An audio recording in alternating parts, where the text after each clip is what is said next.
Baik, kita masuk pada materi yang pertama. Materi yang pertama itu ada definisi managing dalam teknologi pendidikan. Managing atau pengelolaan dalam teknologi pendidikan adalah pengendalian pembelajaran melalui perencanaan, pengkoordinasian, pengorganisasian, dan penilaian. Mengelola dalam teknologi pendidikan terfokus kepada konsep dan prinsip yang berkaitan dengan mengelola proses teknologi yang tepat dan bersumber daya yang ada. Teknologi pendidikan bertindak sebagai desainer kegiatan pembelajaran, spesialis media dan sekolah, dan konsultan pembelajaran mengenai masalah manajemen profesional dan sebagainya. Kegiatan pengelolaan meliputi desain model pembelajaran yang paling relevan, memilih alat dan media yang tepat, memilih orang yang terampil, dan mengendalikan setiap proses kegiatan pembelajaran atau pendidikan secara tepat. Proses pengelolaan merupakan bagian integral dalam bidang teknologi pembelajaran. Dan dari peran kebanyakan para teknologi pembelajaran, banyak teknologi pembelajaran memegang jabatan yang jelas-jelas memerlukan fungsi pengelolaan. Mungkin itu saja dari saya, selanjutnya akan disampaikan oleh rekan saya. Baik, di sini ada cakupan managing dalam teknologi pendidikan. Pengelolaan managing meliputi pengendalian teknologi pembelajaran melalui perencanaan, pengorganisasian, dan pelayanan pemanfaatan media.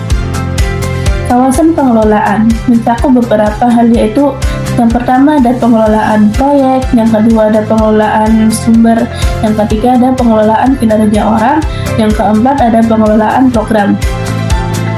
Yang pertama di sini ada pengelolaan proyek. Pengelolaan proyek meliputi perencanaan, monitoring, dan pengendalian proyek desain dan pengembangan. Mengelola proyek dibutuhkan ketika produksi media dan proses pengembangan pembelajaran media lebih kompleks dan dalam skala besar. Mengelola proyek akan menghasilkan manfaat seperti menghemat sumber daya organisasi, meningkatkan produktivitas, dan meningkatkan kemungkinan bahwa proyek akan berhasil. Yang kedua ada pengelolaan sumber. Di sini mencakup perencanaan, pemantauan, dan pengendalian sistem pendukung dan pelayanan sumber. Mengelola sumber daya berkaitan erat dengan pengelolaan sistem penyampaian dan pengelolaan informasi. Seperti contoh dari pengelolaan sistem penyampaian adalah terselenggaranya pendidikan jarak jauh dari universitas terbuka. Mengelola sumber daya juga mencakup pengelolaan sumber-sumber teknologi informasi yang dipraktekkan untuk memastikan bahwa teknologi infrastruktur organisasi benar disesuaikan dengan kebutuhan itu dan tetap cukup up to date dengan biayanya masuk akal. Yang ketiga ada pengelolaan kinerja orang. Proyek dan program apapun membutuhkan orang yang tepat untuk memastikan kesuksesan penyelesaian proyek dan program tersebut. Pengelolaan personalia memastikan bahwa ada orang dengan keterampilan yang tepat untuk melakukan pekerjaan pada waktu yang tepat dan untuk biaya terendah sesuai dengan sumber daya yang diperlukan. Manajemen efektif akan menghasilkan orang-orang yang bekerja secara efektif. Keduanya memiliki hubungan yang sangat erat. Manajemen personalia harus memastikan bahwa orang yang menangani tugas tertentu adalah orang yang tepat, umumnya staf profesional, bekerja terpisah dengan spesialis media sehingga dibutuhkan kegiatan pengelolaan kinerja. Dan yang terakhir ada pengelolaan program. Program didorong oleh misi, memiliki jangka waktu lebih lama, bersifat luas, dan biasanya mengandung beberapa proyek, sedangkan proyek didorong oleh spesifikasi, memiliki batas waktu terbatas, dan menghasilkan suatu produk, kemasan, atau jasa. Nah, mengelola program merupakan usaha jangka panjang dan berkelanjutan untuk menghasilkan tujuan organisasi. Di dalam pengelolaan program, maka harus bisa melakukan evaluasi.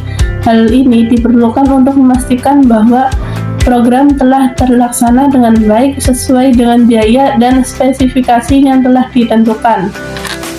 Selanjutnya ada penerapan konsep managing teknologi pendidikan. Yang pertama ada perancangan proses dan sumber belajar, yaitu meliputi perancangan sistem pembelajaran dengan mengembangkan model pembelajaran dengan teknologi seperti e-learning, blended learning, dan classroom. Kemudian ada desain pesan, yakni mengelola tampilan dan penyampaian materi seperti infografis, video interaktif, dan lain-lain.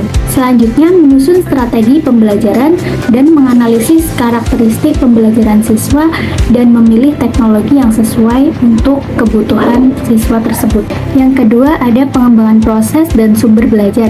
Pada tahap ini berfokus pada pengelolaan pengembangan teknologi yang digunakan dalam proses pembelajaran, yakni meliputi pengembangan teknologi cetak dengan mengelola produksi modul cetak berbasis digital seperti e-book, PDF, dan lain-lain.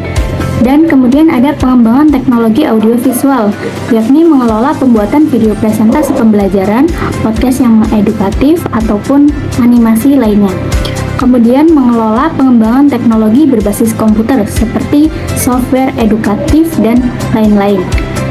Kemudian yang terakhir ada mengelola pengembangan teknologi terpadu. Yang ketiga ada pemanfaatan atau penggunaan proses dan sumber belajar, yakni meliputi pemanfaatan media pembelajaran menggunakan media yang interaktif seperti Quizzes atau Google Classroom. Kemudian ada difusi inovasi pendidikan, yakni mengelola sosialisasi dan pelatihan guru agar inovasi dapat diterapkan secara luas. Kemudian mengelola implementasi dan institusionalisasi. Yang terakhir ada mengelola kepatuhan terhadap kebijakan dan regulasi. Kemudian yang keempat ada pengelolaan proses dan sumber belajar. Pengelolaan ini meliputi pengelolaan proyek, seperti menyediakan komputer yang memadai atau tablet yang memadai untuk pembelajaran siswa. Kemudian pengelolaan sistem informasi pendidikan menggunakan sistem informasi seperti data pokok pendidikan atau Dapodik dan sistem akademik universitas. Kemudian yang terakhir atau yang kelima ada evaluasi atau penilaian, yakni meliputi pengelolaan kendala dalam penerapan teknologi seperti internet yang susah diakses atau terbatas. Kemudian mengelola penentuan standar keberhasilan penerapan teknologi, mengelola uji coba awal sebelum digunakan secara luas, dan mengelola penilaian akhir dengan mensurvei atau menganalisis data.